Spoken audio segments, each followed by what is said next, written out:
अब आगे सनसेट हो रहा था, सूरज अस्त होने की कगार पर था और उससे निकल रही लालिमा रोशनी से पूरे आकाश में लालिमा छाई हुई थी। समायरा की दो खूबसूरत सी आंखें उदासी से भरी हुई सूरज को देख रही थी। आद्विक दूर से खड़ा उसे देख रहा था और फिर अपने कदमों को उसकी तरफ बढ़ाने लगा। अदिक वहां पर चलकर आता है। समायरा जब होश में आई तो वह बिल्कुल ठीक हो चुकी थी। उसे सब याद आ चुका था और उसका दर्द भी लौट आया था। अद्विक को देखकर तो वह जैसे इमोशनल होकर टूट गई थी। इतनी मुश्किल से संभाला था उसे अद्विक ने, शानवी आरव ने। अद्विक धीरे धीरे चलकर समायरा के पास आता है और पीछे से आकर उसे अपनी बाहों में हक कर लेता है।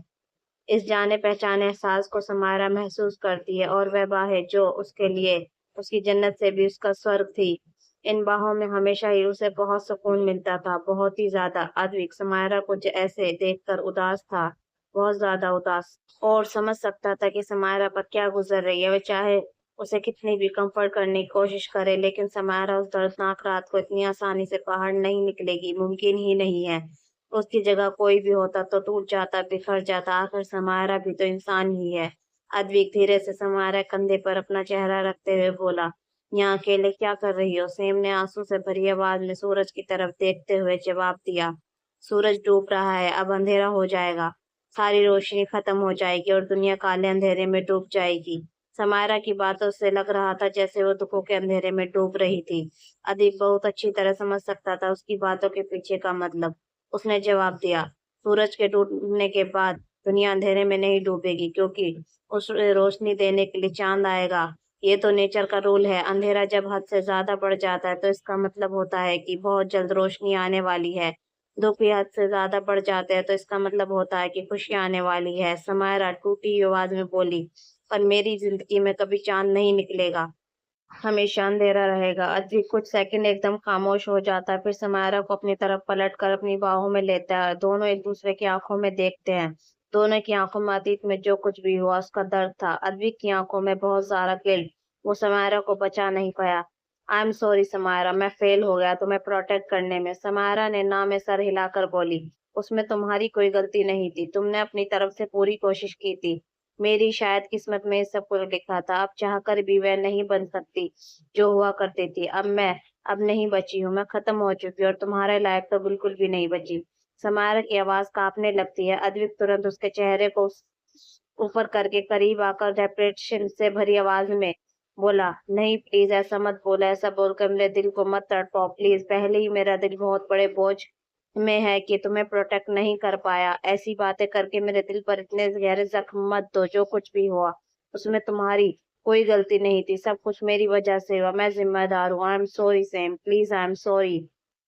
समारा अद्विक के आंसू को पूछते हुए ना में सर हिलाते हुए, प्लीज रो मत, please don't cry. Advik same के चेहरे को अपने हाथों में लेकर माथे से माथा लगाते हुए बोला, I love you so much, I love you very much. Samara की आंखें बंद करके दर्द भरी आवाज में कहा, बट मैं अब तुम्हारे लायक नहीं हूँ, अब मैं पहले की तरह प्योर नहीं हूँ तुम्हारे लिए। इस पर अद्विक ने हल्की सी टैप्टेशन के साथ कहा, स्टॉप इट, हमारे बकवास बातें बंद करो। समारा ऐसा कुछ भी नहीं है, तुम प्योर हो, मेरी हो, हमेशा से ही थी। इस बात में मुझे कोई शक नहीं था कि तुम मेरे लायक हो या नहीं, बल्कि मुझे इस चीज पर शक होने लगा है कि मैं तुम्हारे लायक हूँ भी या नहीं। मैं तुम्हें प्रोटेक्ट नहीं कर पाया, उन लोगों से बचा नहीं पाया। ये गिल्ट मुझे कभी चैन से जीने नहीं देगा। दोनों कुछ देर यूं ही एक दूसरे को कसूरवार मानकर खुद को ही कसूरवार ठहराते रहते हैं। आदित्य समारा की आंखों में देखते हुए बोला, मैं वादा करता हूँ मैं उस हरामजादे को जिंदा नहीं छोड़ूंगा, अपने हाथों अपने से उसे हाथों से खत्म उसे खत्म करूंगा। करूँ, मैं मैं उसे उसे उसके उसके बाद बाद ही ही हम आप अपनी अपनी नई जिंदगी की नई शुरुआत करेंगे। अब ये तो वो मरेगा या मैं। समारा इस बात को सुनते ही अद्विक के मुंह पर हाथ रखते हुए बोली, नहीं, हमारे साथ जितना गलत हो सकता था हो चुका, अब उनकी बारी है। मुझे तुम पर पूरा यकीन है कि तुम उसे खत्म कर दोगे। I trust you and I love you so much. दोनों एक दूसरे को हक कर लेते हैं। अद्विक अपनी मजबूत बाहों में नाजुक सी समायरा को संभाल लेता है, अपने सीने से लगा लेता है। उसके बाद दोनों अलग हल्का सा अपना चेहरा पीछे करते हैं। अद्विक समायरा के माथे को किस करता है, फिर धीरे धीरे उसकी आंखों पर, गाल पर, उसकी नाक पर, फिर दोनों एक दूसरे के होठों को महसूस करते हैं। अद्विक समायरा को अपनी बाहों में भरकर अपने प्यार की गर्माहट देता है, उसे अपने प्यार का एहसास दिलाता है, ताकि उन जख्मों के दर्द को महसूस ना कर सके, भूल जाए और सिर्फ उसके प्यार को महसूस करे। वह महसूस करे कि वह कितना प्यार करता है उससे। दोनों एक दूसरे के बाहों में खड़े हुए थे, एक दूसरे को किस कर रहे थे। दूर से खड़ा हुआ आरव ये सब कुछ अपनी आंखों से देख रहा था। कितना अंधा था वो, अपनी बहन और अपने बेस्ट फ्रेंड के जज्बातों को देख तक नहीं पाया। बेचारे दोनों कितनी तकलीफ से गुजरे और उसे आइडिया तक नहीं रहा। वो फेल हो गए, एक भाई के रूप में, एक दोस्त के रूप में और किसी के प्यार के रूप में भी। समारा को जब पता लगा कि आरव ने क्या किया है सानवी के साथ, तो उसे बहुत ज्यादा तकलीफ हुई। उसने आरव को बोला कि वो भी तुषार से कम गुनाहगार नहीं है, और चीज में आरव को अंदर ही अंदर तोड़ दिया था। उसकी आंखों में आंसू थे, वो वाकई में खुद को गुनाहगार मान रहा था। उसने गलती की, बहुत ज्यादा गलत। पर एक चीज के लिए वो शुक्रगुजार था कि अजीत को लेकर वो गलत था। अपने भाई जैसे दोस्त को वापस पाकर वो खुश था। इन दोनों को साथ देखकर वो खुश था। अपने आंसुओं को पोंछते हुए वहां से चला जाता है। उसके चले जाने के बाद शानवी वहां पर पहुंचती है, आरव को देखती है जो जा रहा था। फिर उसकी नजर अद्विक और समायरा पर पड़ती है। दोनों को इस कदर एक दूसरे के साथ देखकर उसके होठों पर मुस्कान आ जाती है, पर उसकी आंखों में उदासी भी थी। वह खुश थी उसका भाई लौट आया, और वह खुश थी कि उसका बेस्ट फ्रेंड ठीक हो गई। लेकिन दिल के किसी कोने में कुछ दर्द अभी भी मौजूद था। शानवी आरव को जाता हुआ देखती है, उसके दिल में अजीब सा खिंचाव होने लगता है। कबीर, आरव, गौतम, अद्विक चारों एक बड़े से कमरे में बैठे हुए थे। कबीर ने उनसे कहा, तुषार, राघवेंद्र, भूपेंद्र शहर से अचानक गायब हो चुके हैं रातों रात, लेकिन बहुत जल्द वापस जरूर आएंगे। मैं अच्छी तरह जानता हूँ उन्हें जो चाहिए। वह जब तक उन्हें नहीं मिल जाता तब तक वे चैन से नहीं बैठेंगे। अद्विक ने बहुत डार्क आवाज में कहा, और इस बार जब वह वापस आएंगे फिर जिंदा नहीं बचेंगे। ये ये चीज तो उन्हें डेफिनेटली नहीं मिलेगी जो उन्हें चाहिए, साथ ही उन्हें उन सब की सजा मिलेगी जो उन्होंने किया है। अद्विक अपने दांत को पीसने लगता है। आरव समझ जाता है कि अद्विक किस बारे में बात कर रहा है। तुषार को तो वो हरगिज जिंदा नहीं छोड़ने वाला। आरव कबीर की तरफ देखकर बोला, तुमने कहा था कि वह लड़की उस बॉक्स से रिलेटेड है। वह बॉक्स इस वक्त कहाँ है? पर यहाँ पर हम में से कोई भी नहीं जानता। उस लड़की को कुछ भी याद नहीं, तो उस बॉक्स के बारे में कैसे पता चलेगा? कबीर ने जवाब दिया, उसके बर्थडे वाले दिन। आरव और अद्विक दोनों कंफ्यूज हो जाते हैं। कबीर ने गहरी सांस लेकर कहा, फिलहाल के लिए इन सबको जाने दो, उसमें अभी टाइम है। उन लोगों को ढूंढने का कोई ट्राई करते हैं। अद्विक, उन लोगों ने तुम्हें अंडरग्राउंड रखा हुआ था? अद्विक ने हाँ में अपना सर हिला देता है। उसके बाद कबीर गौतम की तरफ देखता है। गौतम उसके बिना बोले ही समझ जाता है। मैं अभी सबको काम पर लगाता हूँ, ये बोलकर गौतम उठकर चला जाता है फोन कॉल करने के लिए। शहर की हर अंडरग्राउंड जगह पर अपने आदमियों को लगा देता है। उन लोगों को ढूंढने के लिए सांप चूहे छुपे होंगे, पर इस बार जमीन में छुपना भी उन्हें बचा नहीं पाएगा। कबीर, आरव, अद्विक बोला, अब सेम की हालत कैसी है? उसे सब कुछ आ गया है? डॉक्टर ने क्या कहा है? क्या तुमने पूरी तरह से ठीक है? अद्विक ने हाँ में अपना सर हिलाकर कहा, हाँ वह अब काफी बेहतर है। आरव ने जवाब दिया, लेकिन उसे थोड़ा नॉर्मल होने में टाइम लगेगा। उसके साथ जो कुछ भी उन सब से निकलने के लिए उसे आसान नहीं है। इस पर अद्विक ने भी करारा जवाब दिया, शानवी के लिए भी टाइम तो उसे भी लगेगा। अचानक बात के बीच में शानवी का जिक्र आरव को गिल्ट बनाकर चुप करवा देता है। वह कुछ बोल ही नहीं सकता था, और बोलता भी क्या? बात सही है, उसने गलती जो की है, जिस वजह से अद्विक की उसके बीच कुछ दूरियां आ गई थी। आरव ने जो किया उसे ना समायरा अब उसे माफ कर पा रही थी, ना अद्विक और शानवी का तो पूछो ही मत। इन सब के बीच में सबसे ज्यादा अगर किसी ने झेला है तो किसी का नुकसान हुआ तो वो शानवी थी। नुकसान अगर कोई दूसरा करता तो फिर भी इंसान दिल पर पत्थर रख कर बर्दाश्त कर लेता, लेकिन जब कोई अपना ही करता है तो बर्दाश्त से बाहर हो जाता है। जब आरव और अद्विक के बीच की गर्मी को कबीर महसूस कर सकता था, तो एक गहरी सांस लेता है। उसके भाई बचपन से ही बेवकूफ था, पागल इंसान, गुस्सा तो बस उसकी नाक पर रहता था। और एक जो चीज सबसे बड़ी कमी आरव में थी कि वह गुस्से में कुछ सोचता या समझता नहीं था, सिर्फ करता था, और फिर बाद में उसके कदम का बड़ा ही बुरा अंजाम होता था। फाइनली जब सब अपने अपने घर चले जाता है, कबीर घर पहुंचता है और उसके बाद कमरे में जाने लगता है। उसकी आंखों में एक अजीब सी उदासी, खालीपन था, कुछ था जो उस दिल को अचानक कचोटने लगा था। कमरे में जाने के बाद कबीर गौतम से बोला, गौतम कुछ वक्त मुझे डिस्टर्ब मत करना। गौतम अचानक फोन में डेट देखता है और कबीर की तरफ देखता है, जैसे वो समझ गया हो। गौतम की आंखें हल्की सी नम हो जाती है, सब कुछ सेकंड तक खड़ा रहता है, फिर अंदर जाकर दरवाजा बंद कर लेता है। गौतम दर्द में आंखें बंद कर लेता है, प्लीज आई एम सॉरी। उसके बाद 2 दिन तक कबीर उसके बाद अपने कमरे से बाहर नहीं निकलता। अयान, आलिशा, नम्रता और गौतम डाइनिंग टेबल पर बैठे हुए थे। नम्रता बहुत ज्यादा सक्रिय मुस्कान के साथ, आंखों में ढेर सारा प्यार और नटखट लेकर गौतम को देख रही थी। गौतम ऑकवर्ड होकर अपनी नजरें झुकाए हुए था। अलीसा चुपचाप अपने खाना फोकस करके वो खा रही थी और एंजॉय कर रही थी। पर अयाना की नजरें बार बार सीढ़ियों के ऊपर वाले कमरे की तरफ, वह डेविल का कमरा जो पिछले 2 दिन से खुला ही नहीं था। अयाना गौतम की तरफ देखते हुए बोली, 2 दिन से कबीर नीचे खाने पर नहीं आया है, क्या बात है? गौतम ने जवाब दिया, उनका खाना कमरे में ही पहुंचा दिया है और उनका फिलहाल बाहर किसी से मिलने का मन नहीं है, इसलिए वह अंदर ही आराम कर रहे हैं। गौतम ने बोल तो दिया था, लेकिन अयाना को दिल में कुछ काला सा लग रहा था। 2 दिन में डेविल कमरे में नहीं निकला, बहुत अजीब चीज है, ऐसा तो कभी नहीं करता। आधी रात को अयाना को नींद नहीं आ रही थी, वह बस ऐसे ही टहलने के लिए कमरे से बाहर निकलती है। तभी अचानक वह देखती है कि डेविल के कमरे का दरवाजा खुला है। वह थोड़े कोने में खड़ी हो जाती है और चुपचाप कबीर को नोट करती है। हमेशा की तरह सिर्फ अपनी पैंट में ऊपर शर्ट ना पहने हुए था और सिगरेट लेकर कबीर बाहर आता है। कुछ देर वहीं खड़ा रहता है, सिगरेट पीता है। पर अयाना को आज कुछ अलग लग रहा था। हमेशा शैतानी और नटखट पर जो कमीनापन इस आदमी के चेहरे पर था, आज वह नहीं था। मायूस चेहरा लग रहा था, बिल्कुल उतरा हुआ सा, आंखें उदास लग रही थी, खोया हुआ था कहीं पर। कबीर को ऐसे देखने की उसे बिल्कुल आदत नहीं थी। अचानक इस आदमी को हुआ क्या है? एकदम मुरझाए कुछ देर वहीं पर खड़ा रहने के बाद कबीर वापस कमरे में चला जाता है और दरवाजा बंद कर लेता है। उसके चले जाने के बाद अयाना बाहर निकल कर आती है, सोच में डूबी हुई कमरे का दरवाजे की तरफ देखती रहती है। अगले दिन वह सर्वेंट क्वार्टर में आती है, जहां पर गौतम कुछ काम कर रहा था। गौतम, मुझे तुमसे कुछ बात करनी है। गौतम जब देखता है कि अयाना सर्वेंट क्वार्टर में आई है तो वह थोड़ा हैरान हो जाता है। आप यहाँ क्या कर रही हैं? उसके बाद वह दोनों चलकर बाहर आते हैं। अयाना गौतम की तरफ देखकर थोड़ी सीरियस आवाज में बोली, गौतम, आज पूरे 3 दिन हो गए, मुझे सच सच बताओ, तुम्हारे बॉस को हुआ क्या है? अयाना की बात सुनकर एकदम से गौतम चुप हो जाता है। बस आज की बात है, कल से वह थोड़ा नॉर्मल हो जाएंगे, ये बोलकर गौतम जाने लगता है। पर अयाना उसका हाथ वहीं पर पकड़कर उसे रोक देती है। मुझे बात बताओ गौतम, क्या बात है और क्या मतलब है कि कल नॉर्मल हो जाएगा? आज के दिन ऐसा क्या खास है? गौतम अयाना से बोला, आज उनके मॉम डैड की बर्थी है। आज उन्होंने पूरे परिवार को खो दिया था, बहुत बुरे तरीके से।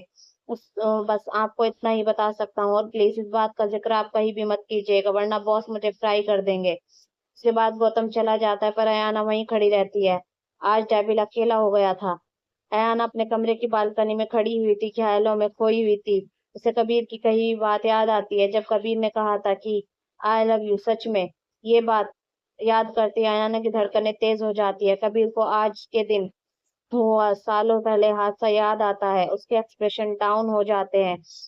उसकी जिंदगी का सबसे बड़ा जख्म था ये दिन, जब एक ही झटके में उसने सब कुछ खो दिया था। वह अपनी आंखों बंद कर लेता है, चीखने चिल्लाने की आवाज, कुछ लहूलुहान चेहरे, उसकी आंखों के दर्द, ये सब डर कबीर के अंदर को झंझोर देता है, तो एकदम से उठकर बैठ जाता है। उसकी धड़कनें तेज हो गई थी। कबीर खड़ा होता है, खुद के लिए ड्रिंक बनाता है और शराब पीने लगता है। वह चाहे कितने भी कोशिश कर ले, पर कभी भूल नहीं पाएगा उस रात को, उसकी जिंदगी की सबसे बदनसीब रात। दूसरी तरफ आरव छत पर बैठा हुआ था। उसके पास में बियर की बहुत सारी कैन रखी हुई थी, कुछ खाली कर चुका था, कुछ एक पी रहा था और कुछ पूरी पूरी भरी रखी थी। छत की सीलिंग पर लेटा हुआ चांद को निहार रहा था, उसकी आंखों से आंसू टपक रहे थे।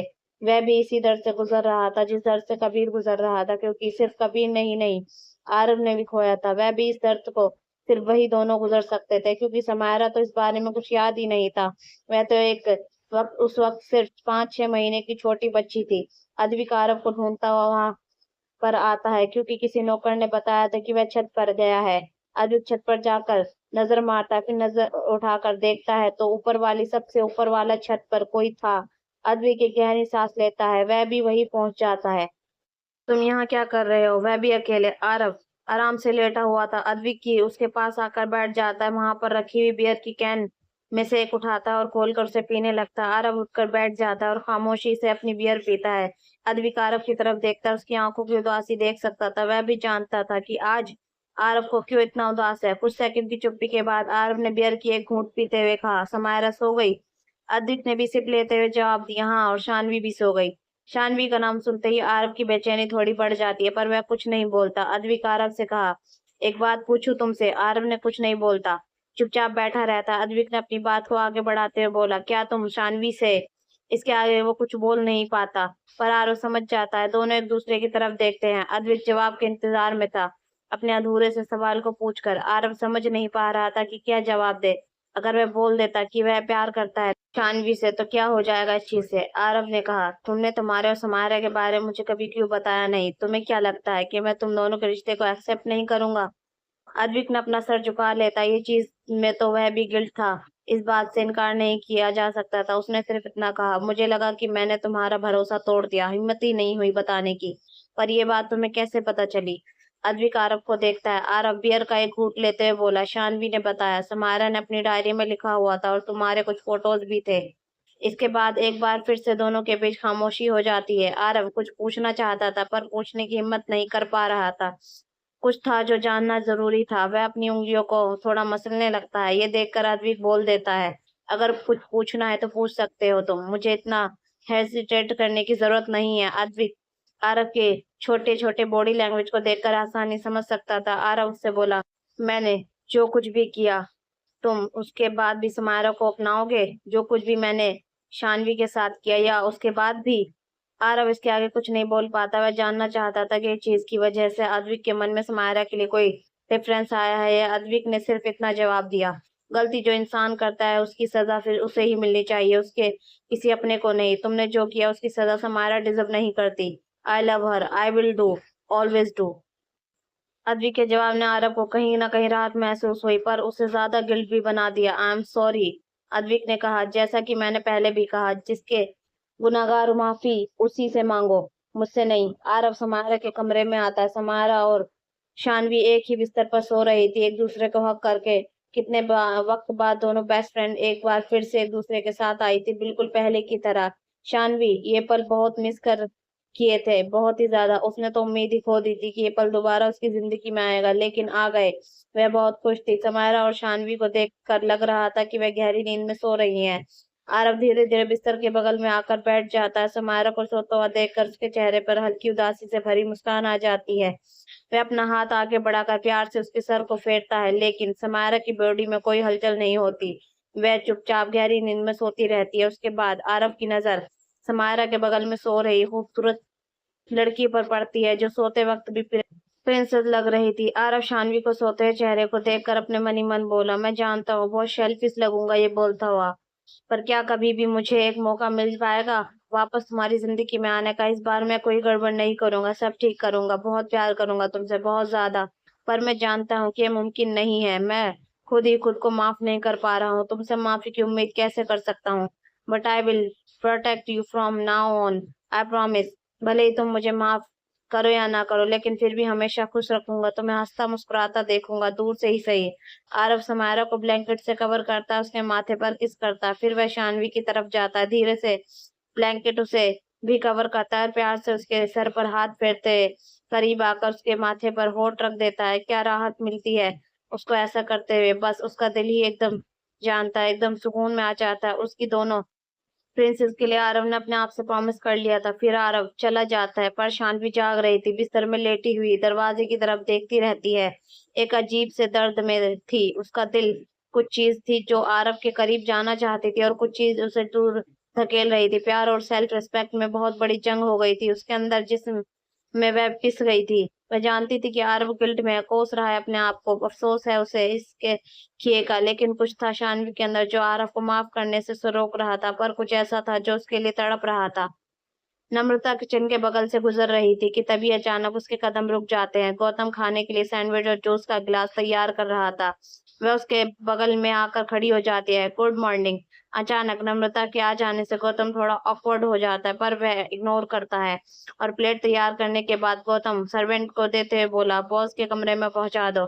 सर्वेंट ने अपना सर हिला देता है और गौतम वहां से निकलकर बाहर जाने लगता है, पर नम्रता को गुस्सा आता है क्योंकि गौतम उसे सरासर इग्नोर करके चला गया था और उसके इग्नोर करने से उस और उसके इग्नोर करने का सिलसिला पिछले कई दिनों से चल रहा था, जो चीज उसे बहुत ज्यादा हर्ट कर रही थी। नम्रता से सब्र नहीं हो रहा था। बंगले से निकलकर गौतम वाटरफॉल के पास जाता है। वह कुछ चेकिंग करने के लिए वहां पर गुजर रहा था, तो तुरंत कोई उसका हाथ पकड़कर उसे पलट लेता है। गौतम देखता है वहां पर उसकी आंखों में आंसू लिए, गुस्सा लिए नम्रता खड़ी दिखाई देती है। नम्रता गुस्से में गौतम से बोली, ये सब क्या हरकत है गौतम? मुझे जानबूझकर इग्नोर कर रहे हो ना? क्यों कर रहे हो तुम ऐसा? गौतम ने जवाब दिया, तुम कुछ ज्यादा सोच रही हो। मैं क्यों तुम्हें इग्नोर करूंगा? ऐसा कुछ नहीं है। गौतम जाने लगता है, पर नम्रता उसे जाने नहीं देना चाहती थी, वह उसके सामने आकर खड़ी हो जाती है। अच्छा, तो मुझे लग रहा है तुम मुझे इग्नोर नहीं कर रहे हो ना? गौतम अपनी नजर चुराने लगता है। नम्रता थोड़ा गौतम के करीब आकर बोली, क्या मुझे कोई गलती हो गई? क्या अब मैं तुम्हें मेरे आसपास रहना भी पसंद नहीं? गौतम ने जवाब दिया, नम्रता ऐसा कुछ नहीं है, मैं बस काम में बिजी हूँ। नम्रता की आंखों से आंसू टपकने लगते हैं। अचानक उसे इस तरह से रोता हुआ देखकर गौतम को थोड़ा बुरा लगता है। वह उसे रुलाना नहीं चाहता था, वह तो बस थोड़ा उससे दूर रहना चाहता था। नम्रता गौतम से बोली, अगर तुम मुझे नहीं देखना चाहते तो मुझे बता दो, मैं इस घर से चली जाऊंगी। तुम मुझे यहाँ पर लेकर आए थे, अब तुम ही मुझे इग्नोर करोगे तो मेरा यहाँ पर रहने का कोई फायदा नहीं है। मैं चली जाती हूँ यहाँ से। नम्रता की बात सुनकर गौतम ने कहा, ये क्या बोल रही हो तुम? मैंने कहा ना, बस काम में बिजी हूँ, इसलिए मैं तुम्हें इग्नोर नहीं कर रहा हूँ। नम्रता गुस्से में थोड़ा सा तेज आवाज में बोली, तुम कर रहे हो, तुम कई दिन से कर रहे हो। नम्रता रोने लगती है, ऐसा क्या कर दिया मैंने जो तुम मुझे इतना इग्नोर कर रहे हो? क्या गलती कर दी मैंने? प्यार ही तो किया है तुमसे। अचानक नम्रता की बात सुनकर गौतम की आंखें थोड़ी बड़ी हो जाती है, वह चौंक जाता है। नम्रता रोते हुए बोली, हाँ ये सच है, आई लव यू गौतम, मैं प्यार करती हूँ तुमसे तुमसे इसलिए उस दिन तुम्हें किसी और लड़की के साथ देखकर जलन हुई मुझे, इसलिए मैंने तुम्हें किस किया था। तुम मुझे इस तरह से इग्नोर करके मुझे हर्ट कर रहे हो। नम्रता नजर उठाकर गौतम की तरफ देखती है, उसकी आंखों में आंसू थे पर गौतम की आंखें हैरानी थी। गौतम नम्रता से बोला, क्या कहा तुमने? तुम्हारा दिमाग खराब हो गया है क्या? चल क्या रहा है तुम्हारे दिमाग में? पागल हो गई हो? अचानक गौतम की बात सुनकर नम्रता चौंक जाती है। क्यों, क्या हुआ? मैंने ऐसा क्या बोल दिया? नम्रता थोड़ा हिचकिचाते हुए पूछती है। गौतम फ्रस्ट्रेशन में अपने माथे को रगड़ता है, फिर नम्रता से कहता है, ओ माय गॉड नम्रता, देखो तुम बहुत अच्छी लड़की हो, आई रियली लाइक यू, पर ये क्या बोल रही हो तुम? उम्र में तुमसे काफी बड़ा हूं मैं, तुम्हारी उम्र देखो, तुम अभी छोटी बच्ची हो। ये प्यार व्यार जैसी चीज देखा मैं समझ सकता हूँ कि तुम मुझे पसंद करती हो, और हो सकता है कि तुम्हें अट्रैक्शन हो गया हो मेरी तरफ से, लेकिन प्यार व्यार करने के लिए तुम अभी बहुत छोटी हो और हमारे बीच उम्र का बहुत बड़ा फासला है। मेरे बारे में ये सब सोचो मत सोचो, दिस इज रॉन्ग। इस पर नम्रता अपनी मुट्ठियों को जोर से कसते हुए बोली, मुझे फर्क नहीं पड़ता, सुना तुमने?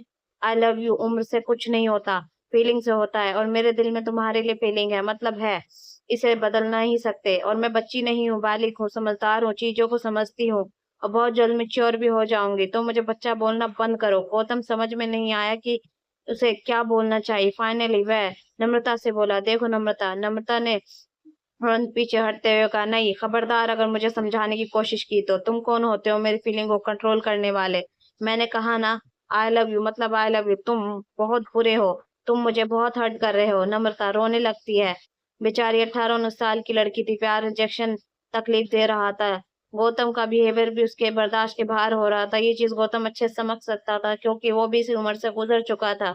नम्रता वहां से भाग जाती है, पर गौतम वहीं पर खड़ा हेल्पलेसली उसे देखता रहता है। कबीर अपने कमरे में सोने की कोशिश कर रहा था, तभी अचानक कमरे का दरवाजा जोर जोर से खटखटाने की आवाज आती है। कबीर एकदम से खड़ा हो जाता है, वह घड़ी में टाइम देखता है, रात के 2 बज रहे थे। इस वक्त कौन हो सकता है? कबीर फटाफट खड़ा होता है, दरवाजे के पास जाकर दरवाजा खोल देता है। जब वह दरवाजा खोलता है, वह देखता है कि गौतम खड़ा था, जिसके चेहरे पर थोड़ी घबराहट से भरे एक्सप्रेशन थे। गौतम को इतनी रात को देखकर उसके चेहरे का एक्सप्रेशन देखकर कबीर अपनी आईज ब्रो से पोड़ते हुए बोला, व्हाट्स रॉन्ग? गौतम ने जवाब दिया, बॉस बैड न्यूज, अयाना बंगले से भाग गई। ये सुनकर अचानक कबीर की आंखें बड़ी हो जाती है। व्हाट? उसके चेहरे पर शोक भरे एक्सप्रेशन थे। गौतम ने जवाब दिया, हम लोगों को पता ही नहीं चला कब निकल गई। कबीर बहुत ज्यादा गुस्सा और अनोइंग फेस बनाकर बोला, आर यू क्रेजी? कबीर फटाफट अपने शर्ट उठाकर पहनता है, कमरे से बाहर भागता है। गौतम उसके पीछे पीछे भागता है। कबीर सीढ़ियों से भागता हुआ हॉल में आता है और फिर गौतम से कहता है, मैं उसे ढूंढने जा रहा हूँ बॉस, मैं भी आपके साथ चलता हूँ। कबीर कड़क नजरों से गौतम की तरफ देखते हुए बोला, कोई जरूरत नहीं है, मैं खुद चला जाऊंगा, सिक्योरिटी पर ध्यान दो, तुम्हारे होते हुए 2 बार भाग चुकी है वह, किसी काम के नहीं हो तुम भी। ये बोलकर कबीर वहां से चला जाता है। कबीर की बात सुनकर गौतम थोड़ा अपसेट हो जाता है, वाकई में वो किसी काम का नहीं है। उसकी सिक्योरिटी और उसकी इतनी देख रेख के ध्यान देते हुए भी अयाना 2 बार बंगले से भाग चुकी थी। कबीर गाड़ी में बैठा है, अपनी गन को चेक करता है जो पूरी लोडेड थी, जिसमें गोलियां भरी हुई थी। उसके एक्सप्रेशन डार्क थे और गाड़ी को फटाफट बंगले के बाहर की तरफ लेता है। अयाना सड़क पर चलती हुई टहलते हुए सड़क पर आगे बढ़ रही थी। रात काफी ज्यादा हो चुकी थी, ज्यादातर लोग अपने घरों में जाकर आराम से सो रहे थे। अयाना को अजीब सा फील हो रहा था। उसका वहां पर बिल्कुल भी मन नहीं लग रहा था। उस डेविल ने उसे और भी ज्यादा अपसेट और परेशान कर दिया था। वह वहां पर बिल्कुल नहीं रुकना चाहती थी। ऐसा नहीं है कि वह यहाँ से भाग रही थी, लेकिन उसे उधर अचानक थोड़ी घुटन होने लगी थी। वह थोड़ी फ्रेश हवा लेने के लिए बंगले से बाहर बीच के किनारे पर जाने लगती है। आई नो कि बहुत ज्यादा रात हो गई है, अगर किसी को पता चल गया तो उसकी खैर नहीं, पर उसने कोशिश की कि कोई पता ना चले। वह बड़े मुश्किल से गार्ड से छुपती छुपाती भाग आई। अयान आगे बढ़ रही थी। ठंडी ठंडी हवा उसके चेहरे पर लग रही थी, उसके बाल हवा में उड़ रहे थे। अचानक एक गाड़ी पीछे से अयाना की तरफ चलकर आती है। अयाना उस गाड़ी को देखती है, पर इग्नोर करके आगे जाने लगती है। लेकिन उसके कदम लड़खड़ा जाते हैं जब उसे गोली से चलने की आवाज सुनाई देती है। अयाना की आंख फट जाती है, सांस रुक जाती है, धड़कनें तेज हो जाती है। वह पलट कर देखती है, गाड़ी के अंदर कोई हाथ बाहर निकाल कर, हाथ में गन थी, उसे गोली चला रहा था। अयाना सोच रही थी कि ये कहीं कबीर तो नहीं, पिछली बार भी उसी ने उस पर गोली चलाई थी जब उसे भागने की कोशिश की थी, बाल बाल बची थी। वो क्या सच में कबीर है? अयाना की सांसें अटकी हुई थी। तभी कुछ गाड़ियां और वहां पर आती है, 3-4 गाड़ियां। कबीर उसे पकड़ने के लिए इतनी सारी गाड़ियां लेकर आया है। वह सारी गाड़ियां अयाना की तरफ आ रही थी। उसको खतरे का एहसास होने लगा था। अयाना तेज तेज भाग रही थी। उसके चेहरे पर डर और घबराहट दिखाई दे रहे थे। उनके पीछे चल रही गाड़ियां लगातार पीछा कर रही थी। गाड़ियों में बहुत सारे लोग बैठे थे। गाड़ियों की स्पीड तेज हो गई थी। अयाना गाड़ियों से बचते बचते समुद्र के किनारे की तरफ भागते हुए आ रही थी। तभी अचानक लड़खड़ा कर गिर जाती है और उसके हाथ में कोहनी में घुटने में चोट लग जाती है। तभी अचानक एक गाड़ी उन गाड़ियों के बिल्कुल बीचों बीच आकर खड़ी हो जाती है और उन गाड़ियों पर को रोक देती है। उस गाड़ी से फायरिंग गाड़ियों पर शुरू हो जाती है। वह गाड़ी जो कि अयाना की तरफ बढ़ रही थी, अचानक थोड़े पीछे होने लगती है। थोड़ा थोड़ा करके पीछे होने लगती है। अयाना को समझ नहीं आया ये गाड़ी वाला इंसान कौन है और अचानक बीच में कहाँ से आ गया। तभी गाड़ी का दरवाजा खुलता है और कबीर चिल्लाकर बोलता है, गाड़ी के अंदर बैठो जल्दी। अचानक कबीर को वहां देखकर अयाना की आंखें बड़ी हो जाती है। क्या ये कबीर है इस गाड़ी में? तो फिर उन गाड़ियों में कौन है? क्या वो लोग कबीर के आदमी नहीं है? अयाना सोच में पड़ गई। तो कबीर एक बार फिर चिल्लाकर बोला, आयु मैंने कहा गाड़ी में बैठो जल्दी। अयाना बिना देर किए फटाफट से गाड़ी में बैठ जाती है और कबीर गाड़ी को एकदम से गोल घुमा लेता है और गाड़ियों की तरफ अपनी गाड़ी का चेहरा करके उसे स्पीड के साथ भगाता है और लगातार गाड़ियों पर फायरिंग करता है। तो गाड़ियां भी उस पर फायरिंग कर रही थी, लेकिन गाड़ी बुलेट प्रूफ थी, इसलिए फायरिंग का कबीर की गाड़ी पर कोई असर नहीं हो रहा था। उन गाड़ियों को हैंडल करने के बाद कबीर अपनी गाड़ी को बंगले की तरफ बढ़ा लेता है। अयाना अपने कानों पर हाथ रखकर सीट के नीचे छुपी हुई थी। फुल ऑन सिक्योरिटी अलर्ट हो जाती है। अंदर पहुंचकर कबीर गुस्से से गाड़ी उतरता है और गौतम भाग कर कबीर के पास आता है। कबीर गाड़ी का दूसरा दरवाजा खोलकर अयाना का हाथ पकड़कर उसे भी बाहर निकालता है। अयाना को कुछ भी समझ नहीं आ रहा था, सब कुछ अचानक क्या हो गया और कैसे हो गया। अयाना को खींचते हुए कबीर वहां से बंगले में ले जाने लगता है। काफी गुस्से में लग रहा था और गुस्से में बहुत ज्यादा उबल रहा था। अंदर जाने के बाद कबीर अयाना को जोर से धक्का देकर उसके हाथ को छोड़ देता है। अयाना सोफे पर जा गिरती है। तभी कबीर चिल्लाकर गुस्से में डार्क आवाज में कहता है, क्या जरूरत थी बाहर जाने की? मना किया था ना तुमसे कि बाहर नहीं जाना? दिमाग खराब हो गया तुम्हारा? अलीशा और नम्रता सीढ़ियों पर खड़े हुए थे, देख रहे थे। वह दोनों को काफी ज्यादा परेशान और घबराए हुए लग रहे थे। अयाना पलट कर कबीर की तरफ देखती है। गौतम कबीर के पास आकर उसके कंधे पर हाथ रखकर उसे शांत करने की कोशिश करता है, पर कबीर का बीपी इतना ज्यादा हाई हो रहा था, वह गौतम के हाथ को झटक देता है। कबीर अयाना के पास पहुंचकर उसके बालों को कस के मुट्ठी में पकड़ते हुए बोला, मैंने पिछली बार भी तुम्हें वार्निंग दी थी, अगर इस घर से बाहर ही कदम भी रखा तो तुम बचोगी नहीं। तुम्हारी हिम्मत कैसे हुई घर से बाहर निकलने की? बताओ मुझे, क्यों गई बाहर? मैंने मना करने के बावजूद भी। कबीर अयाना के बालों को अपनी मुट्ठी में जोर से पकड़ लेता है, क्योंकि उसकी आंखों में गुस्से से जलने लगती है। अयाना को दर्द होता है, उसकी आंखों में आंसू आ जाते हैं। आंसुओं से भरी आंखों से कबीर की आंखों में डालकर देखती है। कबीर जब अयाना की आंखों में आंसू देखता है तो वह उसके बालों को कह देता है। गहरी सांस लेने के बाद कबीर फाइनली गुस्सा कुछ हद तक कंट्रोल हो जाता है। गौतम अयाना के पास आकर बोला, आपको ऐसे बाहर नहीं जाना चाहिए था, आप जानती भी हैं कि आपके लिए कितना ज्यादा खतरनाक था, आपकी जान को खतरा है, आप ऐसे कैसे बाहर चली गई? गौतम की बात सुनकर अयाना गौतम से बोली, मेरी जान को खतरा? वह कंफ्यूज थी, उसे समझ नहीं आ रहा था। कबीर गौतम से बोला, गौतम जाओ यहाँ से। कबीर की बात सुनकर समझते हुए गौतम बिना कोई बहस किए वहां से चला जाता है। उसके बाद कबीर सीढ़ियों के ऊपर नजर मारता है, जहां पर नम्रता और अलीशा खड़े होते हैं। उनकी आंखों में आंसू थे। डरी हुई चिंता में कबीर की नजर अपनी तरफ देखकर नम्रता गुस्से को महसूस करती है। वह भी तुरंत अलीशा को लेकर कमरे में चली जाती है। उनके जाने के बाद कबीर पलट कर अयाना को देखता है, चुपचाप खड़ी हुई। कबीर अयाना के करीब आता है और उसके बाद उसे गुस्से को थोड़ा कंट्रोल करते हुए कुछ हद तक अपनी आवाज को थोड़ा नॉर्मल करके कहता है, मैं जानता हूँ तुम बहुत जिद्दी हो। मैं जो काम तुमसे नहीं करने को कहूंगा तुम उसे जरूर करोगी, मुझे नहीं पता क्यों, लेकिन मेरी एक बात कान खोलकर सुनो। जब तक तुम इस घर की चारदीवारी के अंदर हो, सेफ हो, अगर अपनी जान थोड़ी सी भी प्यारी है तो इससे बाहर मत जाना। कबीर की बात सुनकर अयान अपनी आंखें सिकोड़ कर बोली, अगर अगर गई तो क्या करोगे? मुझे पिछली बार जब मैं भागी थी तो मुझ पर गोली चलाने के वाले तुम ही थे। आज भी क्या पता वो लोग तुम्हारे हो, सिर्फ मुझे डराने के लिए तुमने ये सब किया हो, मुझे बचाने का नाटक किया हो। आयना की बात सुनकर कबीर को गुस्सा आता है। ये लड़की कभी समझने की कोशिश ही नहीं करती। पर फिर भी कबीर अपने गुस्से को कंट्रोल करके आयना से बोला, ये मेरी तुम्हें वार्निंग है, आगे इस घर में बाहर मत जाना। जहाँ तक रही बात उन लोगों की, तो वह मेरे आदमी नहीं थे। वह लोग तुम्हें किडनैप करने आए थे। ये चीज अपने छोटे से दिमाग में बैठा लो। जब तक तुम इस घर में हो, सुरक्षित हो, इस घर से बाहर तुम्हारे लिए कितना खतरा है तुम्हें इस चीज का आइडिया भी नहीं है।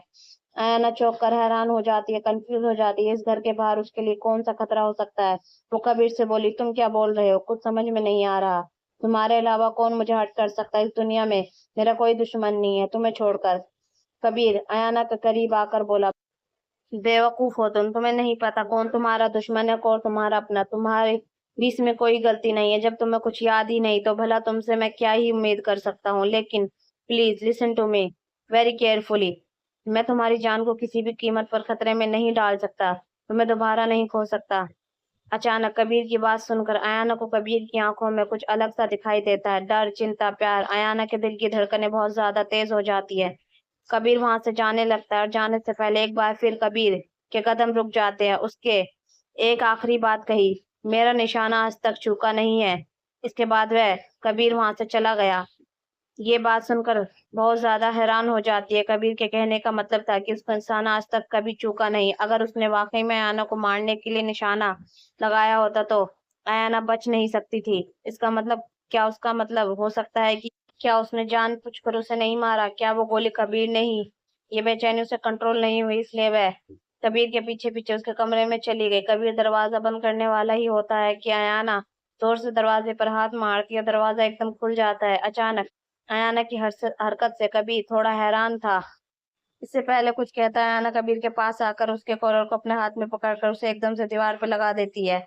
ये सब क्या चल रहा है? हो क्या रहा है यहाँ मेरे साथ? तुम क्या कह रहे हो? तुमने कहा कि मुझे याद नहीं। मुझे क्या याद नहीं? क्या तुम मेरे अतीत के बारे में कुछ जानते हो? बताओ मुझे। आयु कहकर क्यों बुलाया? तुम्हें ऐसा बोलने से मुझे ऐसा क्यों लग रहा है जैसे मैं इस नाम को से मुझे कोई बुलाता था, कोई मेरा बहुत अपना, मेरा बहुत खास। बताओ। कभी कभी मुझे ऐसा लगता है कि तुम मेरे अतीत से बहुत गहरा संबंध रखते हो। मुझे बताओ वो लोग कौन थे? मुझे पकड़ने के लिए आए थे? वह मेरे पीछे क्यों पड़े हैं? तुम मुझे बचाना क्यों चाहते हो? मुझे यहाँ पर क्यों रखा है? तुम मेरे पास्ट के बारे में काफी कुछ जानते हो, मैंने महसूस किया है। क्या जानते हो? मुझे बताओ, सब बताओ मुझे। अयाना को अपने अतीत के बारे में इतना बेचैन होता हुआ देखकर कबीर हल्का सा मुस्कुरा देता है और वह फ्रस्ट्रेशन भी हो गई थी। मुस्कुराओ मत, तुम्हारी मुस्कुराहट मुझे बहुत चिढ़ाती है। तुम जानबूझकर मुझे परेशान कर रहे हो। तुमने मुझे आयु कहकर क्यों बुलाया? प्लीज प्लीज जवाब दो। अयाना को अक्सर सपनों में ऐसा लगता था कि कोई उसे आयु नाम से बुला रहा है, उसका कोई अपना। और जब भी वह ये नाम सुनती थी उसकी दिल की धड़कनें अजीब सी हलचल होने लगती थी। कबीर अयाना की कमर को हाथ रखकर उसे अपने करीब खींचते हुए उसकी आंखों में देखकर बोला, सही कहा तुमने। सब कुछ जानता हूँ मैं तुम्हारे बारे में, तुम्हारे पूरे अतीत के बारे में, और बहुत जल्द तुम्हें सब बताऊंगा। लेकिन इन सब के बीच एक बहुत बड़ी सच्चाई है जो तुम्हें समझनी होगी। वो ये है कि आई लव यू। कबीर की आंखों में नर्म हो गई थी। अयाना देख सकती थी कि वह झूठ नहीं बोल रहा। क्या सच में ये प्यार करता है उससे? अयाना का दिल सीने से तेजी से दौड़ने लगता। अगले ही पर कबीर अयाना होठ में होठ रख देता है और सो किस करता है। इसी तरह की स्टोरी पढ़ने के लिए मुझे सब्सक्राइब करें, लाइक, कमेंट और शेयर करें प्लीज।